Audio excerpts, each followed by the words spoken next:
เงินนี่น้องเอ่ยมาจำเป็นแล้วไอ้เงินแล้วห้องเสาทองไม้แก้นไผ่นะไอ้นี่นาเพื่อน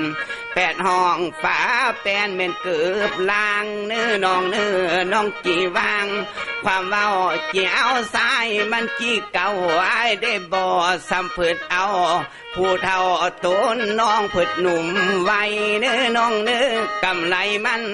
ตอนท้ายเหลือแห้งสุดขนาดคันว่าลุงตากกเพิ่นจะเอาเงินแสนลุงตากลางเพิ่นจะเอาเงินล้านผู้อยู่บ้านกินสร้างเก้าตัวละกินว่าเก้าตังและกินข้าง900,000แหวนทองก็เก้าการไอ้ก็ยานทางนี้แม่นบ่มีพี่จานซอยไอ้ได้เนิมไปขายเป็ดอยู่บ้านอายได้เตะโต500,000ไปขายหมาอยู่เมืองซ้ายก็โตหนึ่งก็5 ล้านไอเปิดขายอยู่บ้านก็เวียดมันไปเอาไปซื้อเป็ดเพิดได้เตะทอขาไปซื้อปลาเพิดได้เตะทอกลางไปซื้อสาวแม่ห่างยันบ่ถึงของแพงเนื้อน้องเอ้ย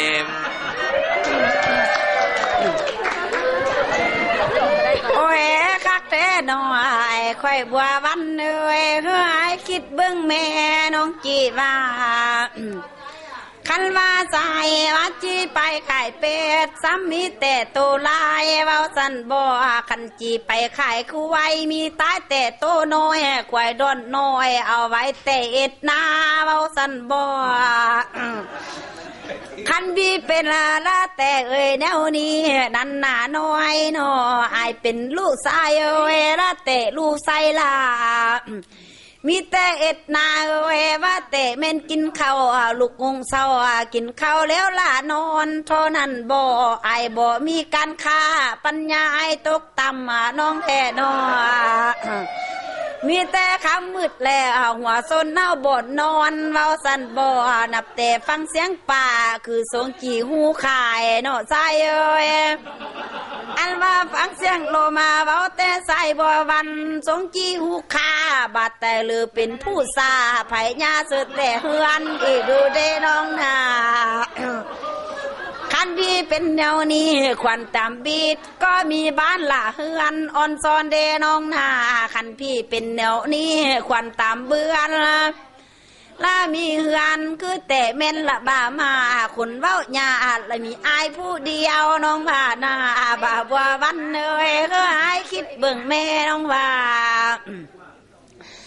เฮ้อไอ้ฟังว่าแต่แม่นเอาทอนบัดนี้นอมีแต่ลูกกุ้งเศร้ามีแต่สมมุบอายส่งไปหูแต่เกลือหมูน้องแท้นอ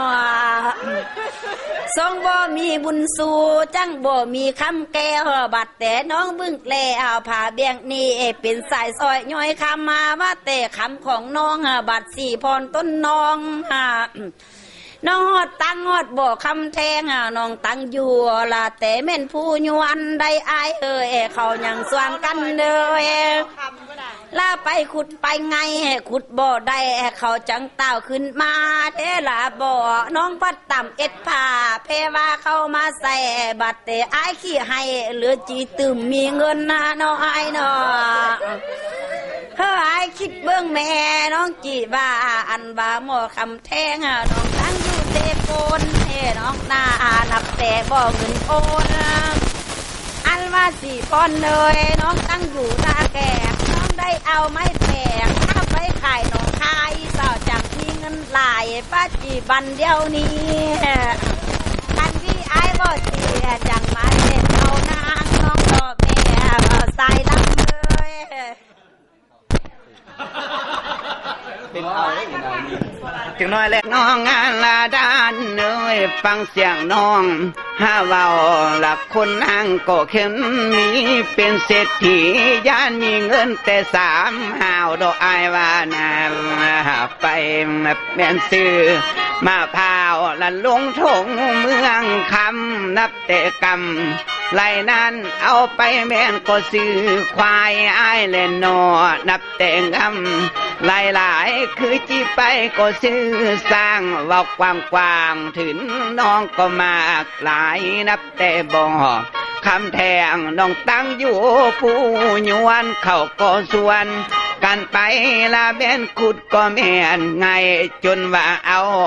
บ่ได้เขาได้ให้คืนมาดองว่าบ่ดีมใจดีนับแต่สาวผู้หังนดนานอกก็ไปคืนไปขายไปนอนตายและนอนง่ายอยู่ปางห่างบ่อายว่านาไปเฮือบ่าวพอห่างสมแล้วคิดตื่นตายบ่นองเอ้ยมาสายหักลำบึงน้องหาเป็นคนห่างน้องหาเป็นก็คนมีน้องว่าเป็นเศรษฐีว่ามีเงินก็เหลือใส่อายันน้องนาไทยไปนอนแทนว่าอยู่ก็ห้องนายันแต่สาวสี่พรไปนอนอยู่ก็ห้องกายันแต่น้องหัดจะเป็นผู้สาคือเขายันปูมเท่านั้นแล้วสีพรน้องลางเอ่ย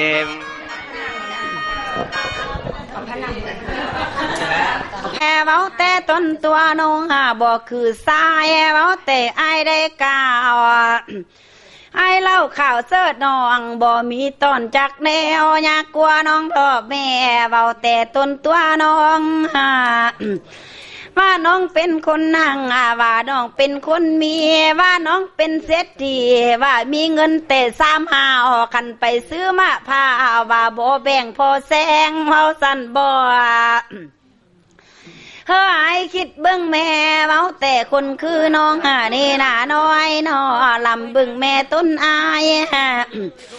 ว่าน้องเมียว่าแต่เม่นเงินหมื่นว่าน้องไปเหยียดแข้งอยู่ห้องนาเว้าสั่นบ่ว่าสาวนางว่าแต่มีเงินแสนละ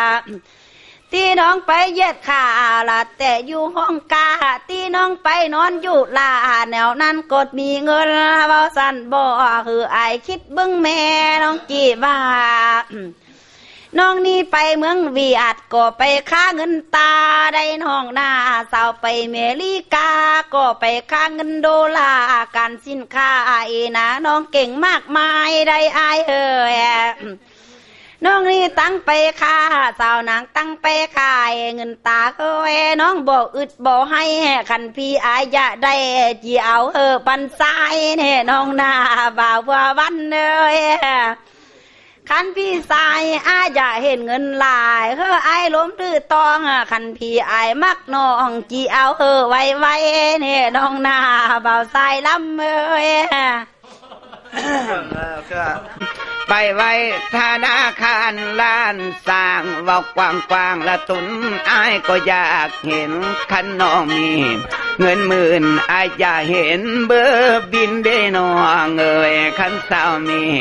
เงินแสนอายอยากเห็นก็เบอร์แฟกวัดแทกได้มีจักหมื่นจักแสนมีจักแหวนละแม่นทอง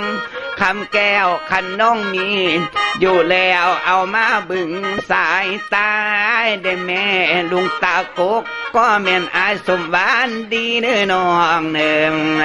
เพิ่นหามาละแม่นพี่ก็อยากเห็นเงินตื้อคันน้องซื้ออายได้จิบเป็นคอยดูควายโดน้องเอ้ยอดเอาอายลาแม่โอ้ยคักแต่ดอบ่าวบัววันเอ้ยน้องบ่กว่าเนื้ออายสำหรับมองว่าแต่มีเงินหมื่นอายอยากเห็นใบบินเว้าสั่นบ่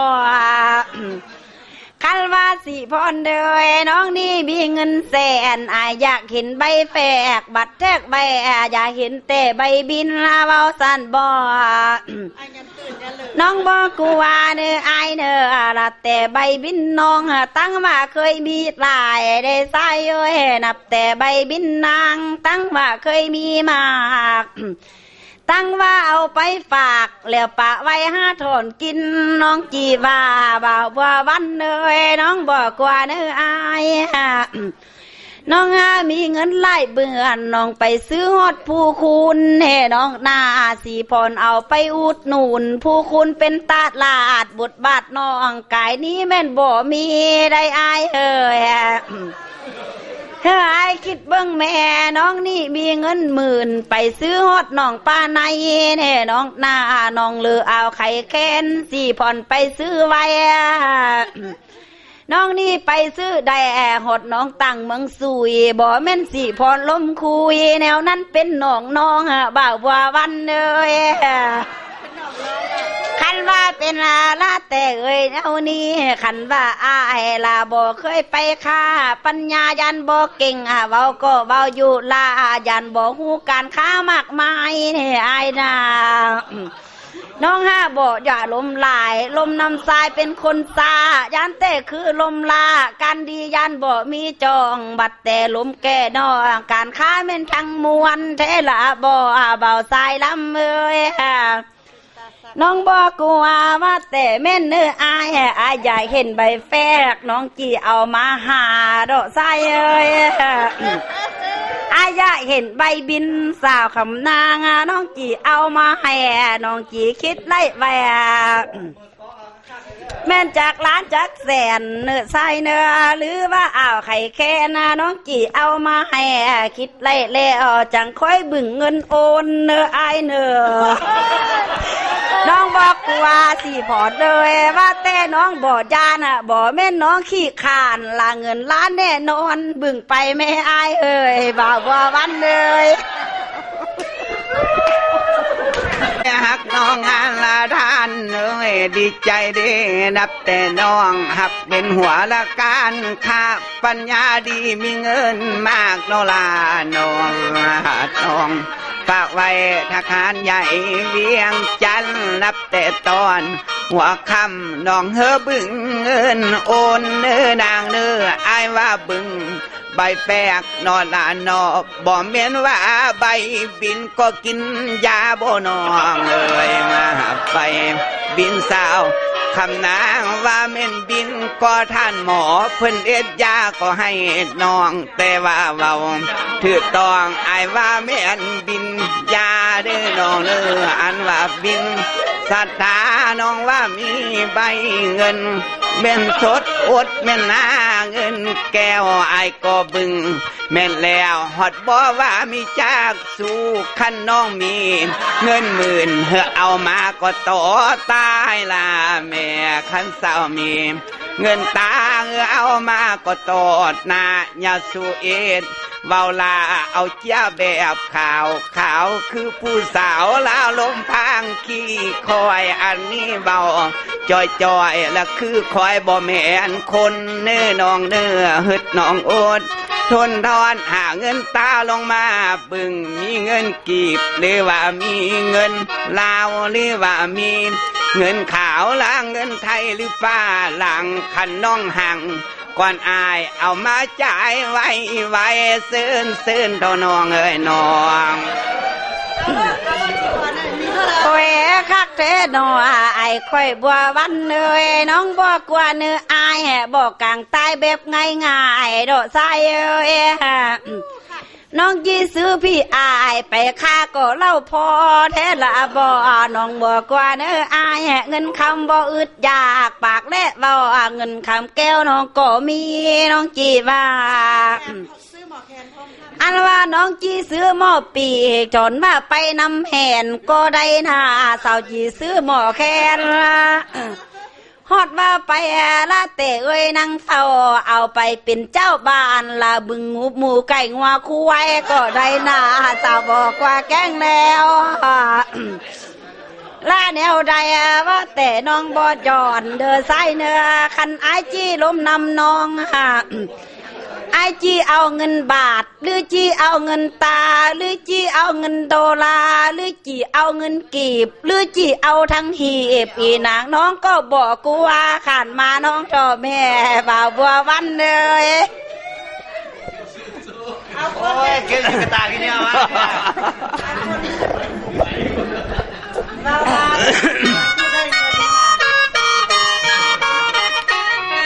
บ้านนี้ฮักน้องงานละท่านเอ้ย รับแต่เว้าหัวคำคือว่าเป็นก็คนรวยได้น้องนา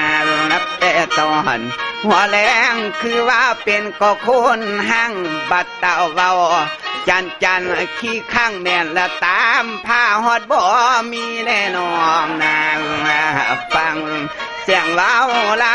โอนว่ามีมากตั้งกะแทคนขี้กากลืมรอเนื้อน้องเนื้อยันแต่อีกบ่พอยันแต่เอ้ยยันเอาปอก็ยีบเสื้อนะอายนี่นาอายมาก็เสื้อเบิ่งน้องละเงินล้านหดบ่มี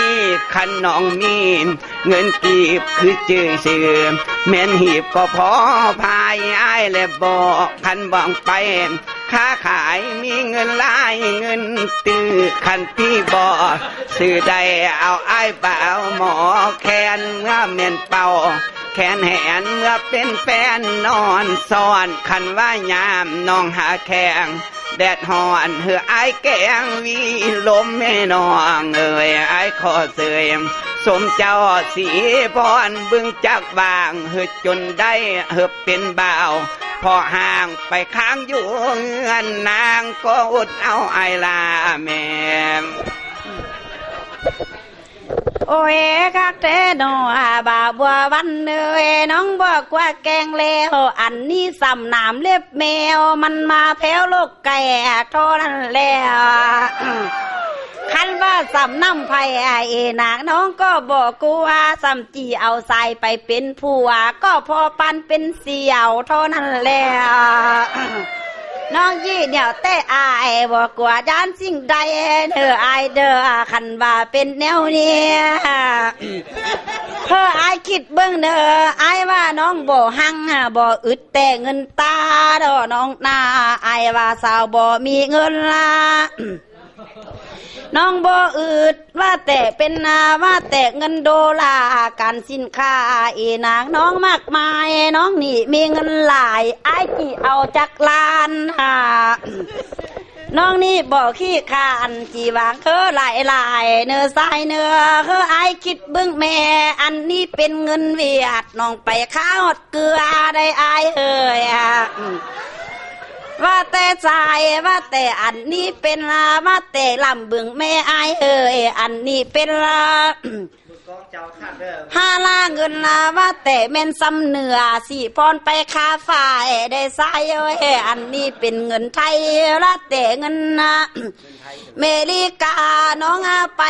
ว่าแต่ขาจังสีบอกว่ายันสิ่งใดอันนี้เป็นเงินไทยน้องก็ยังไปค้าใกล้มาน้องบ่หยุดยานจอนใบใหญ่น้อยละทิมเทลงไปน้องนี่ไปฮอดเมืองจีนสี่พรบ่คัดกินเงินจีนน้องไปตั้งตลาดบทบาทเป็นจังเสียล่าแนวนี้จังมีเงินละน้องฮอดไปฮอดฝาลังน้องจนหั่งจนมีแล้วอายเอ่ยจนว่าเป็นเศรษฐีจังมีเงินว่าแต่เอ่ยมาใส่ขันพี่อายะได้จีเอาเหอะต้นทรายเอาไปน้องพ่อแม่บ่าวบัววันเลย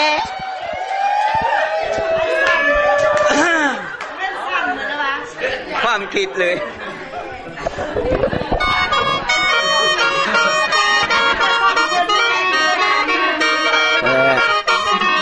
บ้านนี้หักน้องงานละทานเลยแต่ว่าความจริงแล้วสาวโยมาก็หักแม่นเว้าคักแท้ตามน้องเราบ้านก่อนไปเมืองเวียดไปจ้างเบ้เป่าเกลือน้องเอ้ยแม่สาวมักไปสำเหนือไปจ้างเบะก็เป่าปลายสู่ขี้ลายได้2 ดอนมาสมดีใจดีมาเม่นซื้อข้าวต้มอยู่บ้านอายมันบ่ได้พอโคมเนื้อน้องเนื้อไปซื้อแม่นข้าวนมอยู่เมืองลาวมันบ่ได้พ่อแทงเนื้อน้องแบ่งมาซ้ำนี่ละตนอายก็บอกกลัวคิดบึงแม่อายหับไปก็แม่นละเมืองไทยเขายังจีซื้อสีล้านนี่อายนี่นาหับไปต่างบ้านเขาจีซื้อฮอด400,000เขาเอาแหวนทองคำ มาจำสายเป็นตื้อไกว่าอายหาเอ็ดแบบน่าดื้อบ่เอาแหงเงินตาเนื้อน้องเนื้อย้อนว่าคนคืออายธรรมดาบ่แม่นง่ายทำว่าเงินสำนีจิมาซื้อแม่นบ่ติงยาสู้อิงเท่าน้องเอ้ยโอ้ยคักแต่ดอบ่าวบัววันเอ้ยคันว่าเป็นแนวนี้ไอ้ว่าแม่นพี่น้อยคันไปซื้อข้าวต้มหอดบ่ได้พ่อโคมเว้าสั่นบ่คันไปซื้อพ่อข้าวนมหมดบ่ได้พ่อแบ่งเงินราคาแบ่งหอดซื้อไอ้บ่ซื้อป้าบอกพ่อผู้ว่าและไอ้นาไอ้คิดเบิ่งแม่ว่าแต่ไปเมืองเตอบ่มีเฟือคือนางได้ไอ้นับแต่ไปทำเมือ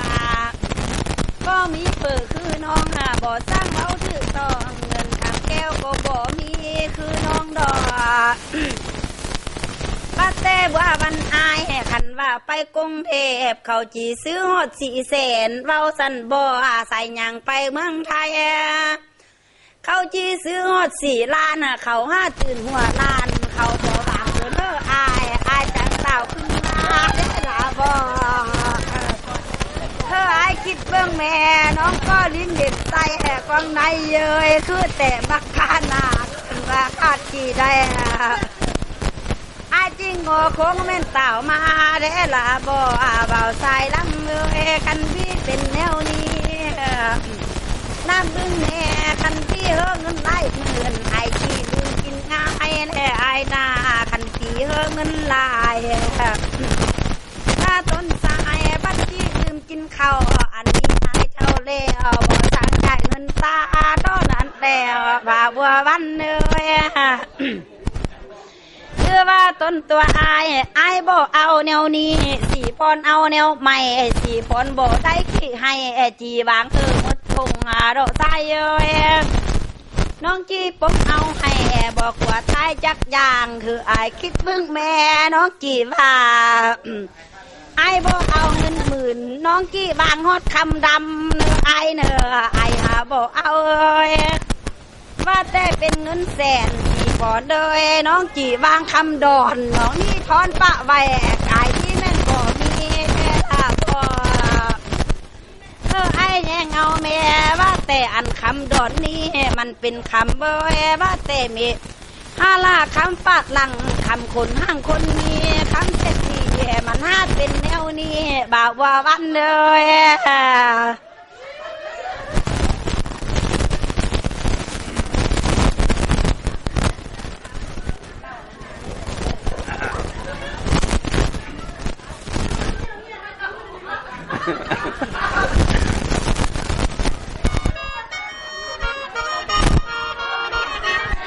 บาดนี้ฮักน้องงานละด้านเอ้ยดีใจเด้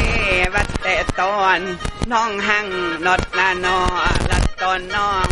ถ้ามีเป็นเศรษฐีว่ามีแต่คำแก้วไอ้ปึงแล้วว่าคือคำที่เปละของเทแม่นพอมีน้องเอิงตายมาคาลำเบิ่งแล้วไปเอาของยาปูยามขึ้นไปช่วยขายเลยบอกไปเอาของละยาตายามขึ้นไปก็สั่นเข้าไปลักของข้าเจ้าจิมาเจียดหมอลำที่เป็นกรรมเนื้อน้องเอ้ยมาคันวัดน้องเราหอมจังสีมันบ่แม่นคำดำนับแต่คำของสาวว่าเกิดเป็นก็คำหั่งคำฝรั่งมันบ่เป็นคำขาวเนื้อน้องเนื้อคำผู้สาวมันหาเป็นคำแนวนี้บ่น้องเอ้ยคำแบบนี้เขาซื้อเพิดบ่หลายคันไปซื้อเอางัวเพิดบ่ได้โตลายไปเละควายเพิดบ่ได้ก็โตดอนคันน้องทอนจังนี้มันจีเกิดเป็นกรรมเนื้อน้องเนื้อคำดำน้องเอาไปมันจียากคำขี้กากว่าเมียนคำขี้กาเพิ่นว่าคำ ปัญญาละมืดแม่นความเว้ามันจังเป็นคำเศร้าสีกามันบ่ดอนนอดลานนออันนี้เว้า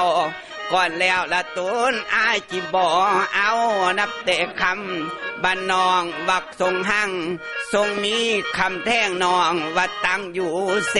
ปูนนับแต่เงินโอนสาวว่าแม่นอยู่ลัดน้องคายก็แม่นท่าแขกนับแต่วาดแทกเว้าพึดมีแต่คำดำทรงสั่งนะอายนี่นาผู้หวดบ่ทันหล่อทันหลอมคำบ่ทันเสือดำหอมมันหน้าดำแนวนี้คันว่าเป็นอาลาแต่แม่นจังสีบันบ่แม่นคำขี้เบลาปุ่นกว่าปุ่นซื่นเธออายเอ้ยเศร้าเอาคำมือคืนมันหน้าดำแนวนี้เ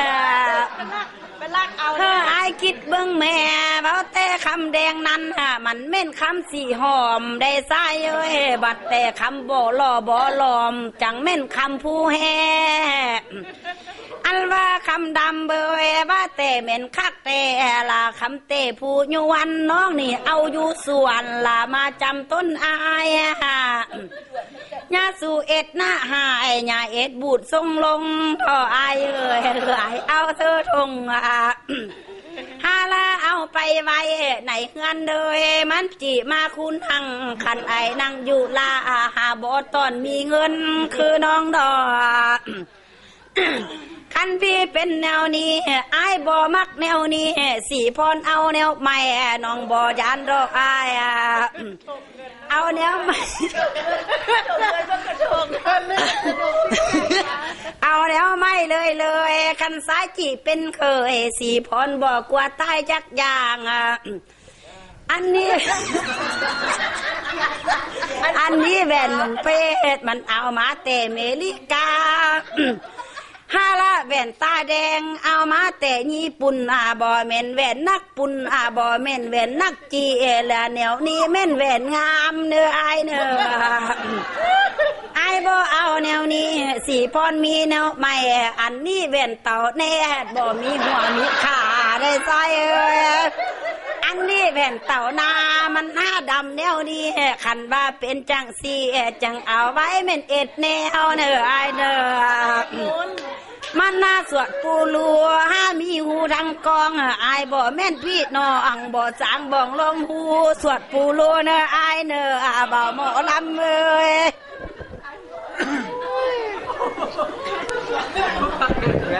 วันเสียงลำน้องได้วายมันน้องเบาคักแท้ขายน้องก็หักหลายน้องไปอยู่เมืองเวียดน้องได้แหวนขี้กาน้องเอ้ยมาน้องไปตกเมลีกาเพิดได้แหวนเต่าแนดไปตาแดดหลายมือมันจังพองบ่น้องเอ้ยมามันจังบ่ละมีดองเพิ่นมีตายละเตะหูก็ทางกองว่าแม่นพี่และน้องว่าจังเหือลองหูว่าแม่นสวดปูลูอายเพิ่นดูละอีดูต้นน้องคันว่าแหวนเต้าแน่ตาแดดแม่นหลายมือบ่หอนตายน้องเอ้ยคันว่าแหวนเต่านาละตากฝนหลายปีมันหากเกียงย้อนว่าน้องหาเลี้ยงดองเกียงก็เนนอนไอ้ก่อนดีใจแล้วแหวนบ้านน้องก็คือแหวนมันบ่มีกานับแต่แหวนสาวนางบ่มีตาจากหน่อยว่าเป็นแหวนผู้น้อยดูควายเขาลิงลำบ่นางเอ้ยหรือว่าแหวนแม่นว่าเขากำหรือว่าแหวนเขาหน้าหรือว่าแหวนสาวเอาละแม่นมาและจ่ายพ่อน้ำใส่น้องขี้ให้ไปยืมของญาปู่ญาตานับแต่สาวแต่บ้านละค่อยจ้าละเอาของแพงมาก็นำใส่ไอ้บึงน้องนาไทยละมืดท้ามืดสงนอนเอ่ยนับแต่ตกดงให้สาวนาเพิ่นไล่ทานเพิ่นอยู่บ้านยังมีหวานมีสวนนับแต่ลายคนสวนยามเม่นของแม่นเอ่ยตั้งแต่แหวนส สีหอมก็ยังงามก้อนน้องอันนี้เว้าถึกต้องไอจีบ่เอาน้ำคันเป็นคำของน้องคำดำไอบ่เกี่ยวคำเขียวไอบ่เว้าบ่เอาเจ้าก็เนตนอนเนื้อน้องเนื้อฮึดน้องเอาเมื่อไว้ผู้เฒ่าสาวบ้านเพิ่นบ่เอาเนื้อน้องเนื้อฮึดน้องเอาเมื่อไว้เอาเมื่อเฝ้าตูเป็ดเนื้อน้องเนื้อเอาเมื่อเฝ้าก็ตูไก่คันน้องขายบ่ได้จังเอาคอยคูณเฮือนเท่าไอว่าลาเศร้าเลยไอนี่นาที่ให้แอบว่าน้องบ่มีเงินลาเว้าสั่นบ่ไอล่ำบึงแม่อันนี้แว่นเต่าแน่บ่ตาแดดตาฝนนาแว่นบ่มีหุ่นนามันห้าดำแนวนี้แยกเอาน้องแดคันว่าเป็นลาละแต่จังสี่น้องนี่เอาแว่นก็ว่าบ่มีขายน้องนี่เอาแว่นลายอันว่าใส่ว่าวันก็ว่าบ่มีกันค่าบัดแต่อ้ายผู้ซาบ่สั่งใส่แว่นคำหาเว้าสั่นบ่อันว่าแว่นดำบัววันพัดว่าตื่นคันว่าลื่นจังสีพอปันพี่ตายโคพัดว่า1 โมงพัดว่าแหวน5 ไม้พัด1 ทรงบ่จะได้ละเป็นหน้าแม่นตื่มสั่งไอ้แท้นอไอ้คอยว่าวันไอ้คิดเบิ่งแม่ไอ้นี่เป็นคนซาปัญญาบ่หูจือทางคนหน้าเดือละทางคนหน้าด้านขาขายนั้นก็บ่เป็นตาสักไอ้นาอันนี้น้องหั่งก็หั่งย้อนแต่คำดำไอ้อันน้องเป็นว่าแต่หมอลำคุณก็มันย้อนแหวนเต่าแน่ได้ใจย้อนว่าแหวนบ่ตาแดดมันจังคุณเมืองได้อายย้อนว่าแหวนบ่เหลืองมันจังมาคุณอายถ้าแล้วญาสู่เอ็ดหน้าหายเอ็ดป่าอ่อนลมดีญาสู่เอ็ดคือผีเอ็ดคือคนมามอยลอยซาใจเอ็ด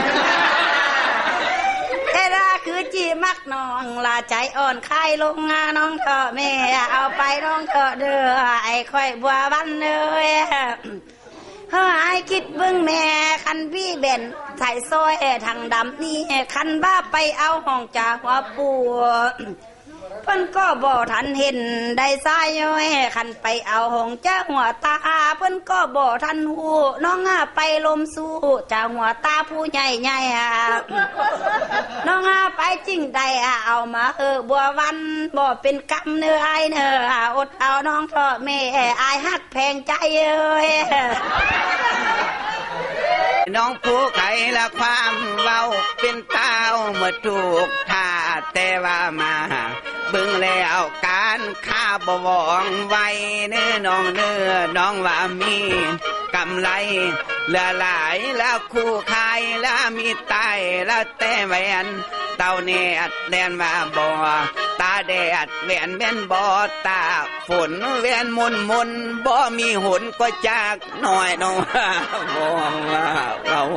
อ้อยซอยละต้นอายจิบ่เอาเนื้อน้องเนื้ออันนี้จำเป็นแล้วแต่ว่าแหวน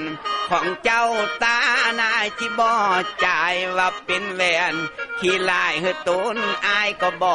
เอาตาขายอายบ่เลละตาควายบอดลำคันเป็นคำซ้ำนี่อยู่เมืองอายก็มากมายน้องเนืองคันบ่ค่าบ่ขายละบ่ลายบ่ลองคันพี่เว้าถึกต้องคำอายเพิ่นมากหลายคันว่าเพิ่งยามอายนดละนอกผู้น้อยเอาไปดูควายเนื้อน้องเนืองไปยามสายผู้น้อยสายเอาไปดูมาบ่แม่นเว้าลาเมื่อเวเฮือนสายอยู่หน้าห้องบ้านอายก็มีหลายอยู่ตินใดเฮือนสายก็มีมากอันว่าข่อยอันขี้กากอายบ่เอาเมื่อน้ำเนื้อน้องเนื้ออันว่าแหวนดำอายบ่เอาเมื่อใส่ยันมันตึมขี้ให้เงินคำนั้นบ่แก่นถงบ่เอาเมื่อเลยอายนี่นา โอ้ยเนี่ยหน้าหนอเส้นเวนกามาน้องแท่นออันลมบ่าวมอปีซ้ำจี้ตื่มเป็นกามมาน้องแท่นอบาดมาจวบบ่าวหมอลำสัมผัสจวบคนซาจำเป็นและน้องนอขันบ่บีกันคาอันว่าสี่พอเดยน้องจีเอาไปจ่ายน้องจีใหญ่ก็อายเป็นสินค้าสู้คนน้องแหละนอหรือจีเอาละแต่ไอทิดวันสีนี้เอาไปเม่นจ้างสาวบ่ทรายเอ้ยหรือจีเอาไปยายไอทิดบันเดยเอาไปข้างว่าควายอยู่เมืองเวียดบ่ทรายเอ้ยบ่มีหลายคนเขียดจีได้เติมเงินคำมาน้องบ่นอหรือจีเอาไปให้สมวันที่ผู้เพิ่นเป็นนายใหญ่บ่ทรายเอ้ยเลือจีเอาว่าแต่ไปป่าไว้อยู่ในคันลาเตะไม่ในแหล่เลือจีเอามาเปจังใดจังจีเว้าบัดน้องยั่วผู้เท่าปานนี้ก็บ่ลงอายนอจังแม่นต้นตัวอายล่าคือสายอายจังแม่นซาเสือก็แม่นทางหน้าดื้อกำคือสู้แนวไทยอายบ่าวบัววันเลย